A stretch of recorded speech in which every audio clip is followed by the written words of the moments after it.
Hi everyone, hope you can hear me all right. We'll just wait a bit for people to start joining. We've got Sarah, hopefully she'll start to see this and join too. Great to see quite a few people joining in.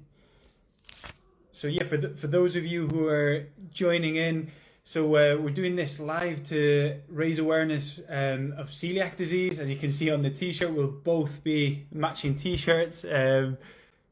Oh, there you go. So Sarah's just requested to join in, so let's get her in. Let's see, that should shortly come up. Let's see if that works. Hey! Yay! Ready, we're ready. We've got the t-shirts. Have you got the band? Oh, I haven't got my bands on. Oh, I'm not sure we can do this. Oh, right. Scrap the whole thing. Good, thanks. Good. Yeah, just a busy day at work, but Yeah. got to plow through, get that awareness going, and keep it up, don't we? Yeah, exactly. Yeah, no, it's brilliant to have you on. So thanks for taking the time. I know you're involved with a trillion things every week, but thanks for taking the time. And it's great because we last went live. What was that, like almost a year ago, maybe, or something like that? Quite a while, wasn't it? Ages ago, and we were like, "Yeah, we'll do one in a few weeks," and it's probably been like a year. Yeah, definitely. But yeah, no, it's great to have you. And I guess if you want, what we can do is we can probably just start off if you want. I guess just for people here listening, yeah, we could just go for it. So for people listening, this is mainly obviously celiac disease awareness week from today till Sunday. We're doing this live to mainly focus it on helping people to overcome challenges with celiac disease or even before. So we're going to talk about the diagnosis, challenges about that. And then it's great to have Sarah here, who's had celiac disease. Is that about 20 years now, Sarah? Yeah, so next year is my 20-year celiac anniversary. I'll have to have a party. Yeah. So loads of brilliant experience there. So for people that don't know me, I'm a dietitian specializing in celiac disease. So a lot of people with celiac disease, but also other digestive conditions. So we can talk about a few of those other things. And Sarah's got some fantastic tips. So we thought, let's get you the best of both and try to help people overcome as many challenges as we can.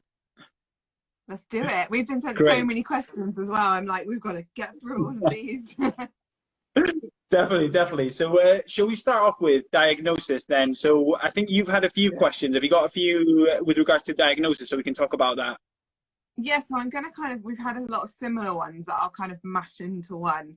But quite a lot of questions about the process of diagnosis. And I know that a lot of people are worried about the fact that to be diagnosed, you have to eat gluten for a certain amount of time. And I wondered if you could kind of clarify the diagnosis process for anyone who's thinking they might have celiac, but they're worried about how the hell they find out. Yeah, sure. So that's a really good one. So celiac disease, I think, got explain. I guess a lot of people know this, but just we need to reiterate this so it makes sense. So celiac disease is an autoimmune condition where the body will attack itself when someone with celiac disease eats gluten. So it's almost like you have an abnormal response to eating gluten. Okay, so it's something that we can't really switch off, unfortunately. So this happens when you have celiac disease, you eat gluten. You eat it, then it goes down your stomach, and then it goes into your intestine, and that's where you absorb a lot of vitamins and minerals, which we'll talk about later. But essentially, that's where, at the height of the duodenum, which is the bit that starts off the intestine just after the stomach, that's where it causes this damage. Your body tries to attack it, and it causes physical damage. Now, a consequence of this damage, obviously, there's going to be internal damage there, but that switches on a whole response in your body, which elevates some antibodies, and we can see these in the blood. So when we're testing celiac disease, we're wanting to see if there's an abnormal response. So if you don't have gluten in your diet, it can give us a false negative. So that's why, although it's painful, uncomfortable for a lot of people, we need to see that. Now, I guess that it's useful to talk about the two ways that we would diagnose people. Yeah. So historically, it would be a blood test, which again, some people think, oh, we need a biopsy. So it was both of them that were really important. Okay, so the blood test, really, there's different antibodies that we can measure with celiac disease. So there's just not just one. Okay, but historically, there's been one which has been the IgA-TTG, or tissue transglutaminase, is the shortened version of it. Yeah, so it can get a bit messy in that way. But really, that gives us a sort of value. So if it's elevated beyond a value, we know, right, it's elevated to an extent there's something going on there. And historically, what would be needed after that, especially in adults, was an endoscopy, a camera test that actually goes down, and then they take a sample of that small intestine and they can see some physical damage. So you need the blood test and the endoscopy test, right? Yeah. And then the key thing there would be to be eating gluten for both of them. So we can actually see that there's gut damage and that antibody level is raised.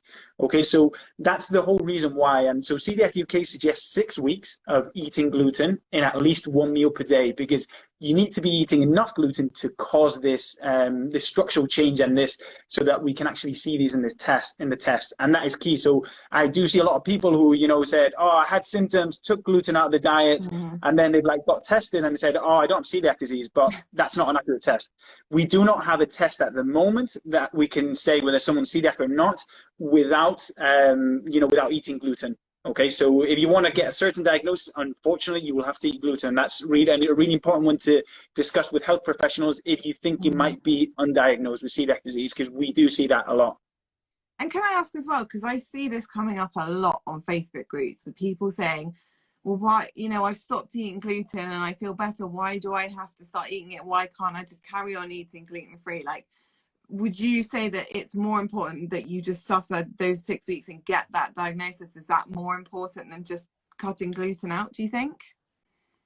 Yeah, so that's a really good question, when we come across quite a bit. And I think it's really important because celiac disease is a medical condition and it needs medical follow-up. So if you self-diagnose yourself and you say, right, I've got issues with gluten, you really don't know what that is. It could be that you could have a wheat allergy. There could be an intolerance or a sensitivity. So when there's an intolerance, there's no damage in the gut. But with celiac disease, there is. And you're at risk of other medical conditions too. And there's things that you want to avoid, like having osteoporosis, like weak or brittle bones. So you've got an increased risk of that. And for some patients, we will need to do what we call a DEXA bone scan. So this bone scan tells us how strong those bones are. So there's that, and obviously the medical follow-up that comes with it, where you would see a dietitian, you might see a doctor, you need annual bloods to check you're absorbing things. So again, if you self-diagnose, you're not getting any of that. And you don't know if you're doing things right. If you get symptoms, you don't know what they're coming from, you don't know the cause. So I see a lot of patients who have ongoing symptoms, and then what we do is we kind of got a bit of a process about how we check to make sure it's not the celiac disease. If it is the celiac disease, what can we do about it? That's where we go thoroughly through the diet to make sure.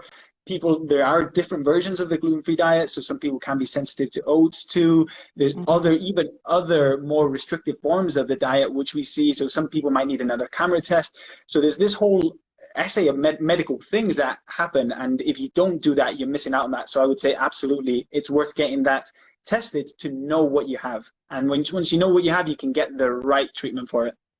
That's really helpful. I think it's nice to know, because I do see it being talked about a lot, and it's nice to kind of be able to now be like, well, I know a dietitian who says this. Send them my way. Yeah, I will. I always do.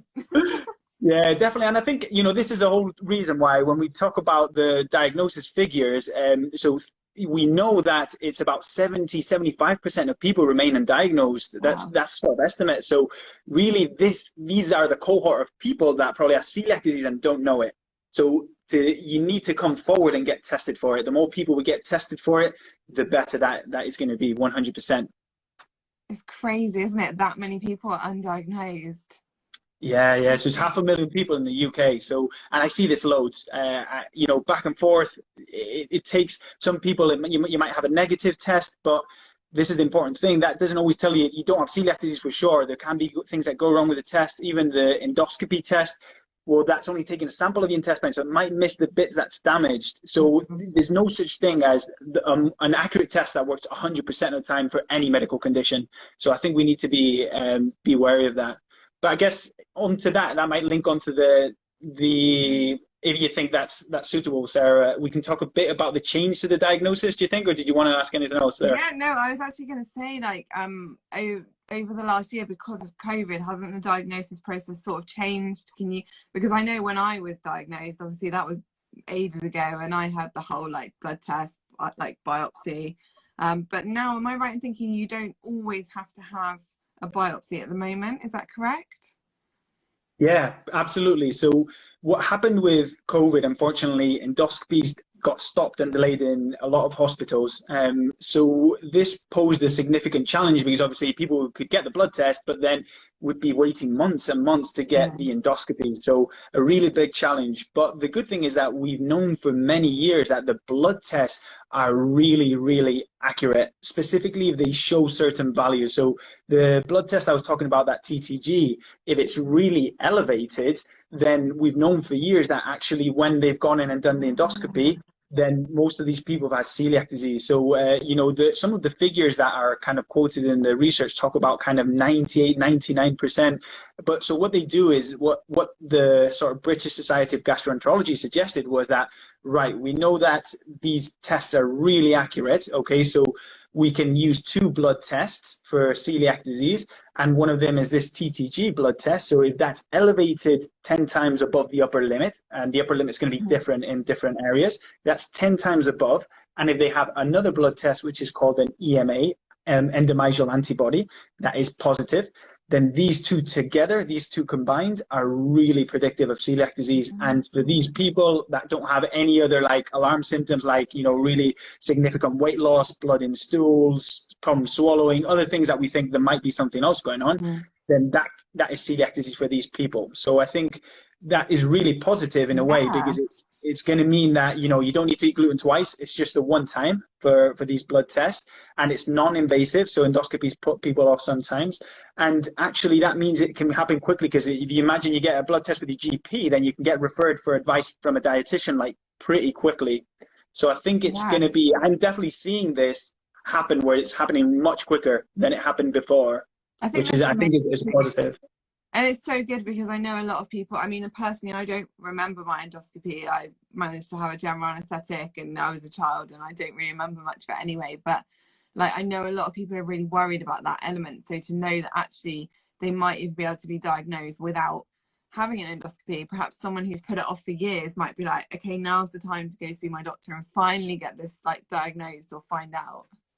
Yeah, definitely. Especially with with this change, it makes things a lot easier. And it's interesting how a lot of the patients that I am seeing, so a lot of them get diagnosed, and you see them, and actually they've got the symptoms, get them on the diet, and it works. So there's a lot. It's not like we're getting a lot of patients who are like, oh, they don't have the symptoms or they're not improving. A lot of these, yes, definitely. And I think it's really important to say that this is endorsed by the British Society of Gastroenterology across the whole of the UK. This is what is happening. So I guess the challenges will be in these changes where a GP could potentially diagnose celiac disease, but they might not feel confident and they'll want to refer to a gastroenterologist, and then the gastroenterologist might still take it on. So the services will be a bit different, and that's where things can change. But the essential there is that, yes, if your antibody test is high enough, then, and the other blood test is positive, that is good enough. But if it's not, unfortunately, you will still need an endoscopy. Okay, so it's important to say not everyone is going to be able to be diagnosed with a blood test. Some people will need an endoscopy, and that's why it's really important to discuss that with a health professional. It's just great that it's coming on so much in even just in the last year, how much it's coming on is crazy. Yeah, definitely. And it's good to see people more aware of it and thinking proactively about it. And even stuff like, first degree relatives thinking, I'm getting more questions like that from people thinking more proactively about like, should I get family tested? Absolutely. 10% chance that they can have celiac disease. So it's worth speaking to your GP if you've got, brother, sister, father, mother, daughter, son, it's worth speaking to the GP so they can get tested for celiac disease too.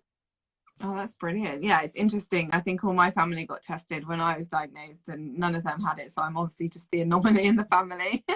Yeah, definitely. Yeah, there's a strong genetic susceptibility, but again, some people expect, right, all my family's going to Yeah. have it, but then they don't. And then, we get people through who don't have a single relative that in their family with celiac disease, and they think, why do I have it? So Yeah. you absolutely, you get both. And it might be, that could be that you have had a relative that has celiac disease that's been undiagnosed too, Exactly. and when you speak to people, some people say that they know they've had really bad symptoms, and it could be something like that. Definitely. Good. Yeah. Sorry, I'm kicking things over So, my desk here. enjoying it too much. Just making too much noise. Good. Yeah, so what are you thinking, Sarah? Oh, I'm just looking at this giant list of questions.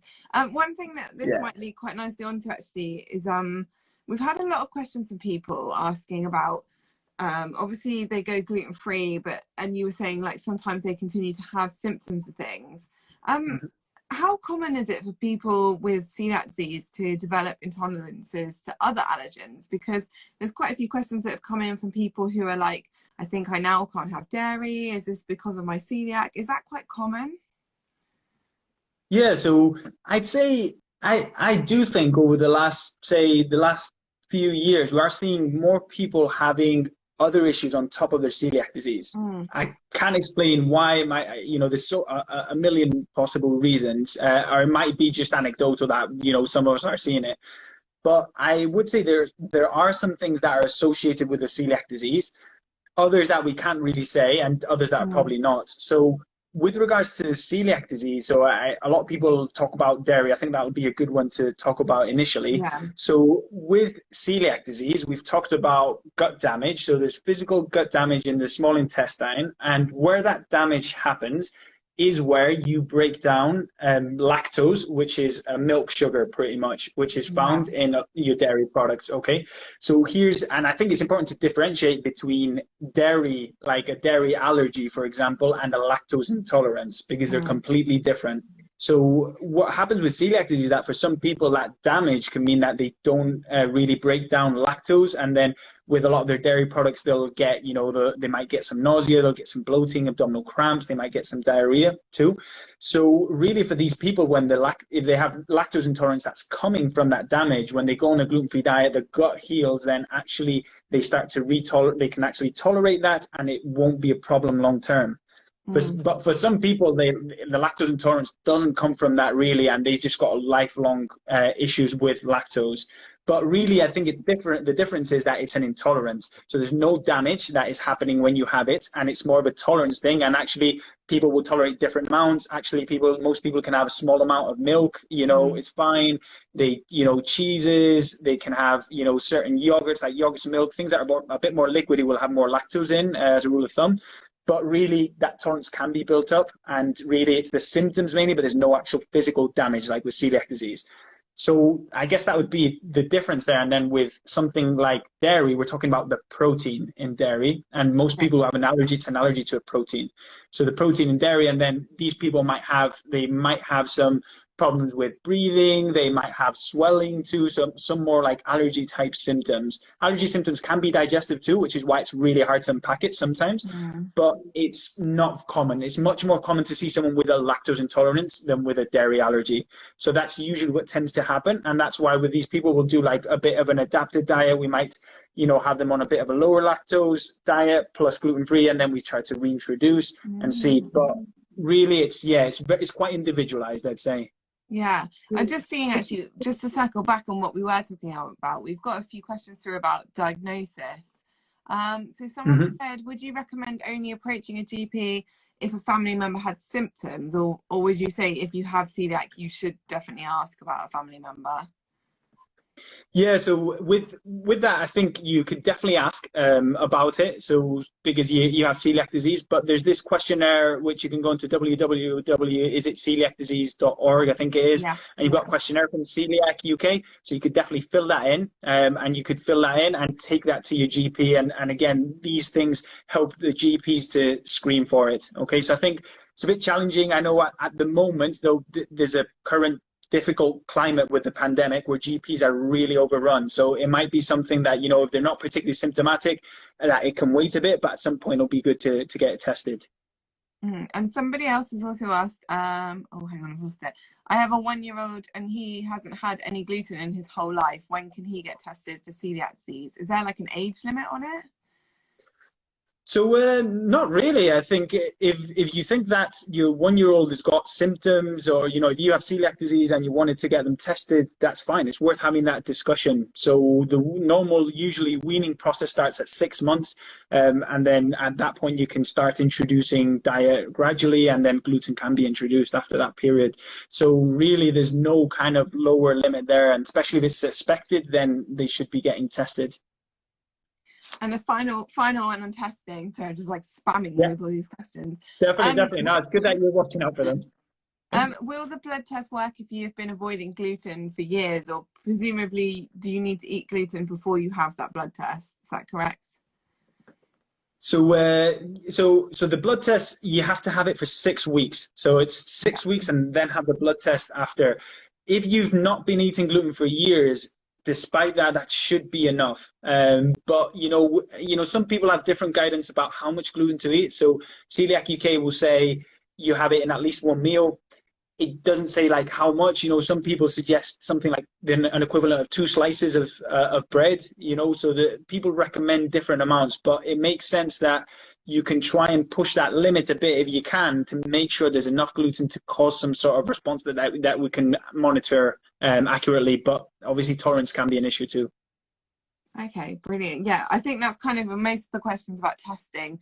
A few people asking the same question. So if anyone has just tuned in now, we've kind of chatted quite a bit about the testing side. So we will hopefully be posting this for people to watch back as well, just so we don't keep repeating ourselves. Yeah, definitely. Right, what do you want to tackle Good. next then, Cristian?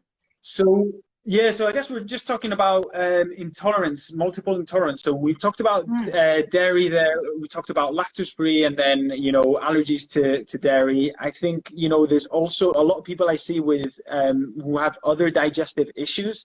And again, it's important. I'd say to people, just really important, if you've got symptoms, go back to your GP, go back to your gastroenterologist, to your dietitian, get that checked, because there's a chance to see a celiac disease, which we can check, but there's a chance it isn't. And there's multiple things. So some people can have an overlap of symptoms. You can have IBS on top of that. There's no one diet that is going to work for IBS. There's a million different things that we do with patients.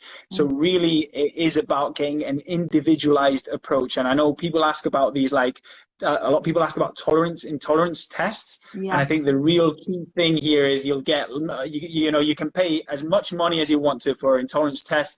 The majority of them will not work. Right. So intolerance, the main way to work with intolerance is taking them out of your diet, reintroducing, and doing that with a dietitian is going to help. A lot of these other intolerance tests, which tend to be like IgG tests, they will kind of tell you roughly, what you've eaten recently. It'll come back elevated, and it'll tell you you need to avoid something that you really don't. We don't have an accurate test for that. So I think it's really important to work with a dietitian if you've got any queries down that way. And if someone sort of hasn't had access to a dietitian, I mean, you guys seem to have this fantastic sort of facility up there, but obviously around the country it might be completely different. What's the best way to get to a dietitian? Would you speak to your GP perhaps? Is that maybe the best pathway? Yeah, definitely. So I think the first one's GP. The services are going to be quite different, but that is your first point of call, definitely. And GP should be able to refer to a dietitian when you have these ongoing challenges. There's 2 options. So there's people, if people wanted to pay privately, they can go onto the British Dietetic Association, and there's like a register of freelance dietitians, so that they can do privately. But through the NHS, then yeah, definitely your GP is your first point of call. Brilliant. Well, hopefully some people will be able to get access, because I know a lot of people sometimes say like, oh, I was never, given access to a dietitian, and it would be helpful to know that if they need that, that's how they can do it. Yeah, and I think the first one is at least trying to get there. I know the services really vary, but it is good to go and speak to your GP about it, because some GPs might not be that aware, or they might not refer automatically. So it's really good to just have a chat with your GP about it. Definitely. And while we're talking about different intolerances, one question I did get sent in actually was someone who says, I'm basically, her family between them all are gluten-free, dairy-free, and she's vegetarian. And she struggles with finding out how to make the diet balanced enough, how to get enough protein and fiber. Have you kind of got any tips? Because it must be really hard, especially if you are juggling all these multiple intolerances in one household. Any top tips for that? Yeah, definitely. So I think it's all of these are really challenging, especially when you've got like a family who are having a bit of a different diet. So I would say though, like with the good thing about being, so if you're vegetarian, I think the thing there, you need to be quite aware of your diet and looking for maximum diversity that you can get in your diet. So for a lot of patients, we say to them, try to aim for a rainbow in terms of different colors of vegetables that you get. So that'll give you different properties from different fiber sources. But it's one of the things that happens with celiac is people don't eat enough fiber really. So actually relying on sources that like, your pulses, you can have chickpeas, lentils, you can have more nuts and seeds. You can have that. So you can combine a lot of these different fruits, vegetables. You could go for, if you wanted to go for something like corn, you could have that too.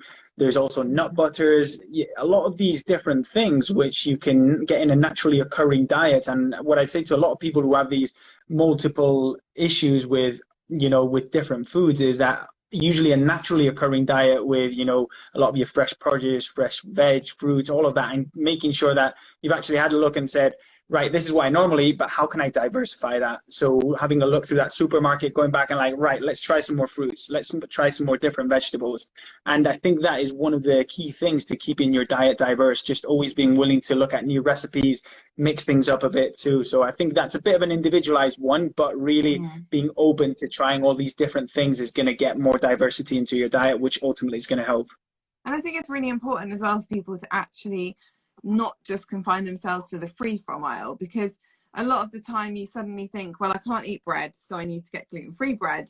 Whereas actually you could be like, well, if I can't eat bread and gluten-free bread is a bit most of the time, then maybe I should find something else to eat. And then suddenly you find all these other foods and you actually have a much better diet. So I think it's really just encouraging people to kind of get out and learn to read ingredients and try all these different foods. Yeah, 100%. And I see a lot of patients who have other conditions. So, they might have hypertension, they might have diabetes too. And a lot of people are like, well, how do it's impossible to do gluten-free and then do sugar-free for diabetes. And it's like, well, you don't need a sugar-free diet for diabetes. What you need for both celiac disease and diabetes to manage it, the kind of like crossover there is going to be a lot of your natural foods that you're going to get. Again, your fruit and vegetables, you get a good variety there. Then your like lean meat, fish, chicken, poultry, you've got your eggs, you've got your pulses, all of these foods that actually the ones that aren't processed or packaged are going to be easier to look at, and you've not got to be worrying that much about the packaging. So obviously it's okay to have these in your diet, but I do see a lot of people who are like completely over reliant on that, and then everything becomes more challenging. Then people in the house have different diet, but actually most people are having these fresh foods in their diet. It's going to be easier for everybody, and you don't have to be cooking loads of different meals for each person.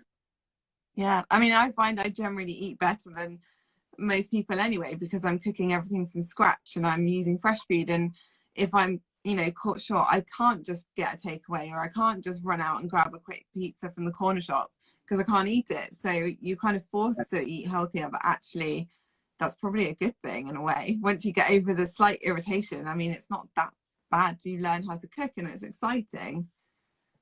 Definitely, yeah, and I think it's all of these. So it's people say they don't say it, don't they? It's like gluten-free diet, but it's a lifestyle, really, isn't it? It's kind of adapting, learning these skills. Then you said food labeling, and I'd say food labeling is one of the top skills you need with it, because that way, how else can you manage a condition if you don't know how to read a food label? It's really hard. You don't know if you're following the diet or you're not, which is what I see with a lot of patients. So a lot of our focus is on training them and making sure they really are confident with reading a label, because that's going to allow you to step outside the gluten-free section and have more diversity in your diet and not feel as restricted. Plus, when you can actually read what's in some foods, you won't miss it anymore, because you'll be like, why did I used to eat that? What even is that? No need. Yeah, definitely. And no, definitely. And I think that's why these things are all linked, aren't they? And that's why it's just good to chat about all of that. And I guess then linked to, so I guess we've talked a bit about like living with celiac disease, a few other challenges. And I think one of the big challenges that a lot of people have mentioned to me is eating out. So I would love Yeah. for you to give us some tips and talk about how to overcome that. I don't know if you've got some maybe different tips, a bit more adapted to COVID times too, with ordering, if you've seen any challenges there too, but it'd be great to have a good overview so we can help people because I think someone said that they're really, really suffering with not being able to engage socially, feeling really scared of eating out.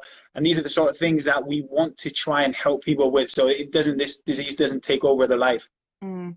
It's a really hard one with eating out because you get used to making everything yourself, and then suddenly you have to put your trust in someone else. And particularly if you have really bad symptoms, like the last thing you want to do is go out for a meal and just be thinking, oh God, am I gonna have to like run off to the toilet or run home, and it's gonna be really embarrassing. But the good news is there are so many places now that are really good for gluten-free. There's a few, there's still a few that are catching up, but most of the time I find I can go somewhere now and I can generally find something to eat. The problem, I think, is the difference between places offering gluten-free food and offering celiac safe food. And I think that's why when you have celiac disease, you have to be really careful. So one thing I definitely recommend doing is looking at Coeliac UK have a list of accredited venues, and they're quite often chain stores, but there are some independents on there. But places like Pizza Express, I think Coke Brasserie, which is amazing for gluten-free. There's loads of like chain stores, and they all are accredited, which means their staff are given training, they know about cross-contamination, they have separate preparation areas. And that kind of gives you that safety net to think, well, if I'm nervous about going out, at least I know I can start off with somewhere like Pizza Express. I can explain that I'm celiac.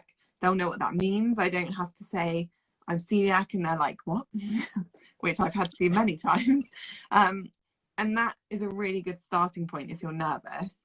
I definitely say when you eat out, always say to them, I have celiac disease, as opposed to gluten-free, and just kind of gauge their reaction. It quite often helps to ring them up beforehand or try to speak to them before if you are nervous, and just sort of explain to them about the cross-contamination, because sometimes you'll find that a gluten-free menu, for example, might say the chips are gluten-free, but actually they're fried in the same oil, which means they're not gluten-free, and it's really hard sometimes to explain that to people. But perfect example, I went out for a Sunday roast this weekend, and they had the classic ask your server for gluten-free on the menu, so you're instantly like, well, I just want to know what I can eat, like without having to ask someone. And I asked a couple of people and they were a bit like, oh, we've got a vegan menu, and I'm sat there thinking, oh my gosh, this is not going well, like they're gonna just feed me something awful. But then the last survey came up to me, he was like, are you celiac or gluten-free? And instantly I was just like, oh yes, somebody who knows what the word celiac is, like this is great. Yeah. So I think Brilliant. like you can get in touch with venues before you go and talk to them. You'll get a really good, pardon the pun, gut feeling as to whether you trust those people. And if you don't go. Because the great thing about being the celiac of the group is I always get to choose where we eat. So I never have to eat anywhere I don't want to eat, because I'll be like, well, I'm not coming, I can't come, I can't eat there. And everyone's like, oh, okay. And my friends are probably watching this now like, she's playing us. She's revealed it. But, yeah, but like, you can probably only eat a certain portion of the menu, so why shouldn't you have a say as to where you eat? And if you don't feel comfortable, you shouldn't eat there, and you shouldn't feel pressured to eat. And I think that's why it's really important to ask the place ahead of time whether you can eat there or not, because if Definitely. you turn up and find out you can't, it's just going to be awkward. And I know there's times that you can't avoid that, but if you can plan ahead, as with all things with the gluten-free diet, it's much easier. Yeah, and it's really interesting you say that, because I do get that from quite a few patients who they'll say, when you ask them about it, they'll bring up all of these stories saying how, you say you're celiac or you say gluten, and they're like, what is that? And straight away, right, Yeah. there's an alarm bell there, isn't there? And it is really challenging, but it's managing that social side of it. And I think one of the challenges with celiac disease is that you can't really hide it from people like you can with Yeah. other medical conditions, and that's what makes it so challenging for people. It's kind of accepting that actually, you know, it might draw more attention to you, but actually that's what you kind of need in a way to be able to communicate that, and it's communicating it clearly and saying cross-contamination, because so many times you'll see these menus that say, you know, gluten-free, and everyone's definition of gluten-free is going to be different. And Yeah. that's what I'll say to patients a lot of times. It's like you need to communicate your definition of gluten-free because everyone else's is going to be different, isn't it? Yeah, and I think the other thing is if you've got the confidence to speak out and educate, you know, and ask those questions, and next time someone comes into that restaurant who might be newly diagnosed, they might be really nervous, it's their first time eating out, and they say to the server like, "Oh, I'm celiac, can I eat anything?" And that server's like, "Well, actually, I had someone in last week, and this is all the stuff you can eat, and I know everything." That person is going to be so grateful to you without even knowing who you are, that you help them Definitely. and every other gluten-free person that comes into that place. So I think it's part of the awareness raising, and the more we ask questions, of course there's going to be some places that don't care, they're not going to want to do gluten-free, they're not going to listen, but you know, we don't have to go there. Like, they don't need our money. We can take our money elsewhere. We're paying customers. And I think a lot of places are starting to realize that, and realize that, you know, there's a lot of people who don't eat gluten, celiac and otherwise. So a lot of places are now catering for gluten-free, which is great.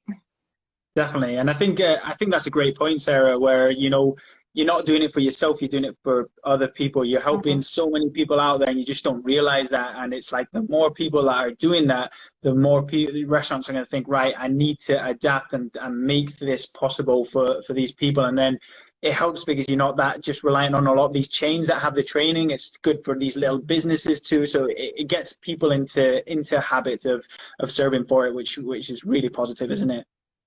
Definitely. And I think actually my best experiences have been in small, independent little cafes and restaurants where you go in and they're like, "Oh, I'm actually celiac, and that's why I do all this stuff." I mean, I've got a place in my local town. I don't know, they sometimes watch stuff. If you are Hi Charlie's in Barnstable, definitely go see them. They do amazing donuts.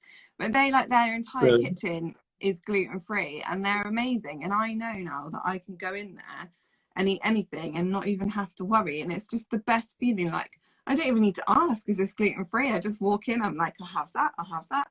And it's great. And I think Yeah. the more, like, there are places like that, and there's more and more of them cropping up. And I think it's just looking for them, looking for recommendations from other celiacs on blogs and Instagram. Like, you know, we're all the same. We get so excited about our gluten-free food. The first thing we do is take a picture of it and put it on Instagram because we're so excited we've been able to eat a burger. So it's really easy to actually find places wherever you're going that you can eat. And is there anything anywhere specifically you would say that people like post? I guess that all these groups are different, but is there anywhere that you kind of look or on the lookout and get all this info from of like places to eat? So Coeliac UK, you can find a list of all their accredited venues, which is independent stores as well as chain stores. There's a few celiac groups on Facebook. There's obviously a lot of like gluten-free bloggers and Instagrammers out there. The only thing I will say is just be careful, because some people are gluten-free but they're not celiac. So you need to make sure you are going somewhere that celiacs have recommended, because like you say, different people's standards of gluten-free are different.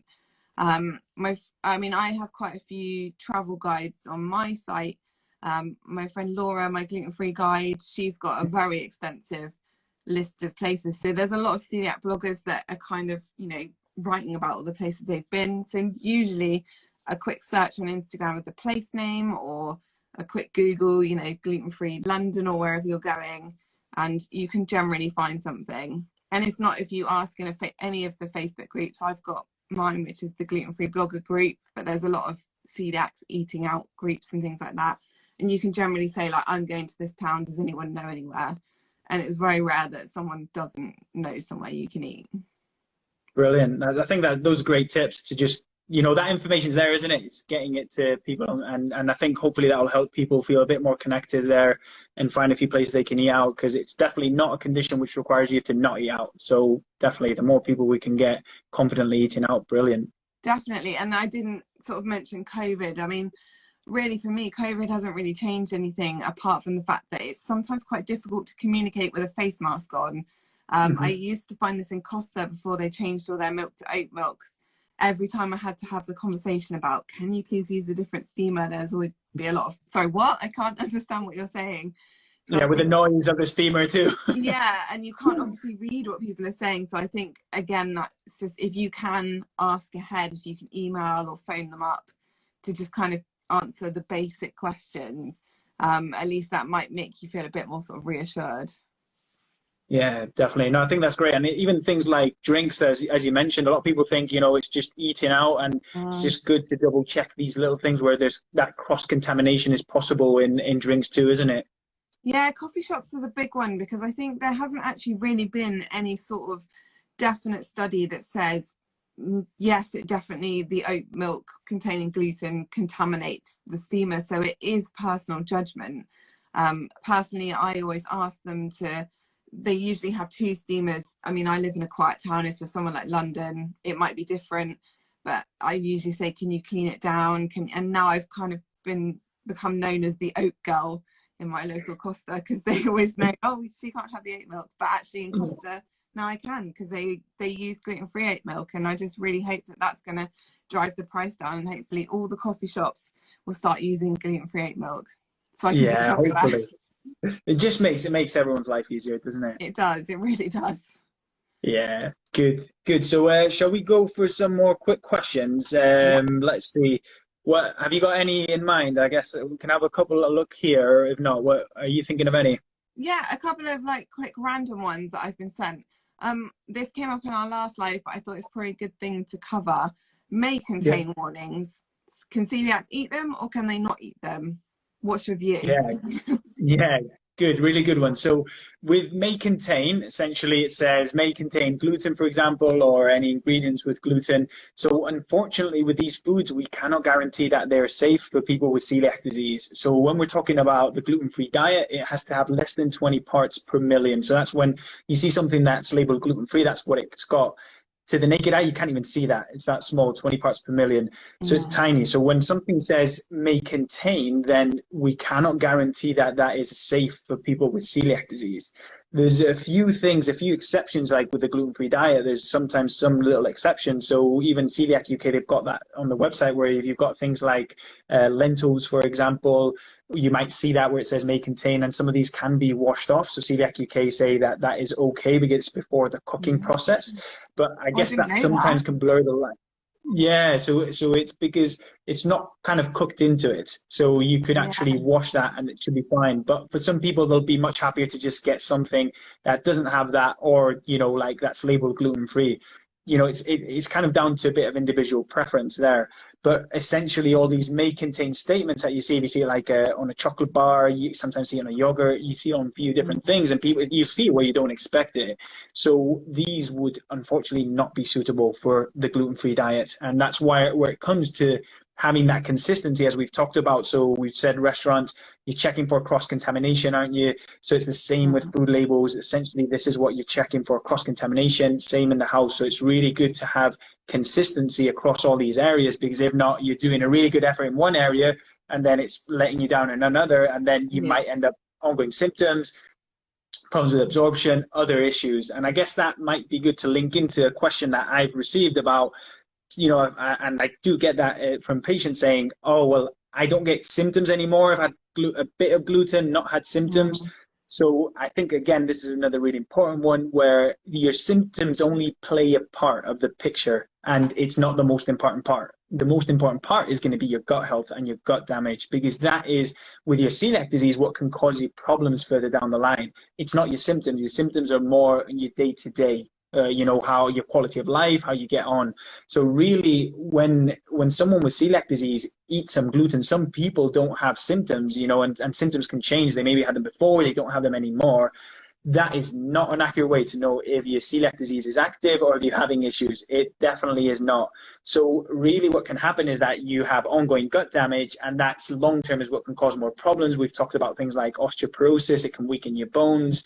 Unfortunately, for some people, ongoing gluten ingestion can cause things like small bowel cancer, but it's very small, okay? Okay. But again, you completely reduce that risk. You really significantly reduce it if there's no gluten in your diet permanently. So unfortunately, this is a permanent diet, but really that is what helps to keep your gut healthy, and keeping your gut healthy is the main thing with celiac disease. Definitely. And another sort of random question a couple of people have asked actually, and I don't know if this is just in the wake of COVID, that we're all noticing that our clothes are a lot tighter at the moment. But a lot of people are saying that they struggle to lose weight on a gluten-free diet. And I don't know whether that's perhaps because of one of their symptoms was that they didn't put weight on beforehand. But do you have any sort of tips for anyone who's struggling? They've gone gluten-free, they're putting on weight. Is that worth working with a dietitian, or would they go speak to someone else? Yeah, great point. So I think historically a lot of people associate celiac disease with weight loss because of the issues with absorption. But I would say that I see very small percentage of people who actually have weight loss. It is a true symptom of celiac disease, but most people, they're weight stable, and potentially when they start on the gluten-free diet, they start gaining weight. So quite a lot of people have got, so for anyone who's suffering with this celiac disease and weight gain, it is really common. So I see that a lot with people. And I guess it's hard. There's some potential reasons there, like everything, it's hard to say exactly what it is. But there's, one of them can be definitely your gut heals, you start to absorb things better. So you could gain weight with the same amount of calories. I think another really big one people don't realize is that actually when you have celiac disease, a lot of people can have symptoms, especially digestive symptoms. So imagine if you've got abdominal pain, cramping, bloating, that's going to restrict your diet to some level. If that improves, then there's no real, it's not really stopping you. So you might overeat a bit more. And for a lot of other people, they might just think, right, I just need to go to the gluten-free aisle and start getting gluten-free cakes, gluten-free biscuits, and just doing everything gluten-free. Yeah. So really, it's a combination, and there can be more to it. But I think definitely that your first point of call again there is to go and help, get help from someone who can help you with diet. So definitely, as dietitians, we can support you with that, and that will take. So it takes time because it can be like a bit of a multiple restriction where you're avoiding gluten, but then you're kind of looking at trying to manage the calories in different ways. But like most of the things, we've got a lot of tools in our toolkit that we can help people with, and not everyone needs the same tools. So really, I think definitely go if you're having these issues like weight gain, digestive symptoms, any issues you have, it's good to bring them up and discuss them and try and get the right support. Definitely. And obviously, speaking from my own experience, I have an overactive thyroid, which is now diagnosed as Graves' disease, which goes hand in hand. They're both autoimmune conditions, and mine is obviously overactive, which means I burn off things faster than I can actually eat, which means I'm constantly hungry. But if you have an underactive thyroid, which I've seen a lot of people with celiac disease do have thyroid issues, perhaps it's worth speaking to the GP, because that can cause things like lethargy, weight gain. So again, if you are working through your diet and you're still having problems, just always go back to your GP, because there might be something else as well. These autoimmune conditions, once you get one, unfortunately, they tend to be like buses. Yeah, definitely, and I think that's a great point, Sarah, because it's like everything, like what we were talking about when people come with symptoms, it's getting to the root problem there. So for some people, we might think initially, right, it might be that they've changed their habits and stuff, and then we do these changes and it's not working, so we look at it and say, right, is there something else driving this sort of change? And it's the same thing with symptoms. Like, when people come back with symptoms, it could be a million things. It could be that really they've got ongoing celiac disease, they've got gluten in the diet without knowing it. It could be that they have IBS. It could be they have another autoimmune condition, digestive condition, like Crohn's, for example. It could be that they have like an array of different medical conditions, or they could have refractory celiac disease, which is a type of disease where you don't respond to the gluten-free diet, which also exists. It's very, very rare, but it does exist. Wow. So that's why we need to keep an open mind when someone comes back with symptoms, because again, it could be any of those things, and we need to get to the bottom of it, and one of them could be that the person's not even celiac and they've been misdiagnosed celiac disease when they had another digestive condition. So it goes to show how really we need to get to the root of things before we're able to say confidently, this is what's going on. Yeah, I think the moral of this story is just keep going back to your GP. If you have any issues, don't just be like, oh, they can't help me, or oh, there's COVID. Just go to your GP. Like, that's what they're there for. They're there to help you. They've got access to amazing people like Cristian who can help you even more. So go speak to your doctor. Do it. Yeah, definitely. Yeah, so I think that's a really good one to finish on. If you're happy with that, unless there's anything you wanted to add in, Sarah, or is there anything Yeah, else that that would be sounds worth great. answering? I mean, me and Cristian are always happy to answer questions. So if we've missed your question and you think it's, you know, one that I can answer or Cristian can answer, then please send them to us. So I think we'll be popping this on our feeds as well, so you can always comment. But Cristian, I was just going to say, do you want to kind of finish off by saying you're doing loads of lives this week? Like, tell us what else you're doing this week for Celiac Awareness Week. Yeah, sure. So yeah, it's gone a bit crazy. So yeah, I'm going live again tomorrow. So I'll mention that we've kind of delayed the live. It was 6:30. It's actually 7 p.m. With Lucy, who's at Children's Dietitian. So Lucy's a pediatric dietitian. So we thought it'd be really good to have. I mainly specialize with adults, and she works with children. So we'll give a bit of similarities and differences with celiac disease with both of those. I know we get a lot of questions about that, so we can talk about that. Then on Wednesday, I'm going live with Sophie Medlin, who's at Sophie Dietitian. So Sophie's a brilliant dietitian. She specializes in colorectal diseases, but she's a gastroenterology dietitian too. And I actually work with her as with some private practice with city dietitians, where I see patients with celiac disease. She sees a lot of patients there, and they've got an amazing clinic going there. So we're going to talk about celiac disease, just a bit of a generic, generally talking about celiac disease and a few challenges and from a dietitian's point of view. And then on Thursday, I'm going live with Ali Walsh. And then she's actually going to ask me a bit more about what got me into celiac disease and some questions that people might have for dietitians. And that might be it. We might get something else that comes through. Well, there you go. If you yeah. get your question answered today, and there were a few people asking questions about kids actually, so I think the live you're doing now will be really helpful. You now know where to start, Cristian. Go find him, get him to answer your question. And if anyone wants to bake any donuts on Thursday night, I'll be doing a live bake along and potentially burning my kitchen down. So come watch. Join in. Great fun. Yeah, no, that's brilliant. And yeah, just to say too, Coeliac UK have got their challenge week. So definitely links on my bio. Sarah, I think you might have something there too. And definitely go on, and then you can donate, take part in the challenge, help support Coeliac UK, because they do some amazing work. Here we go. Woo! Great. Thanks again, Sarah. That's been fantastic. Thanks for joining. Thanks, Cristian. Speak to you soon. Thanks, everyone, for watching. Thanks, everyone, for watching and for the questions. Thank you. Bye. Bye.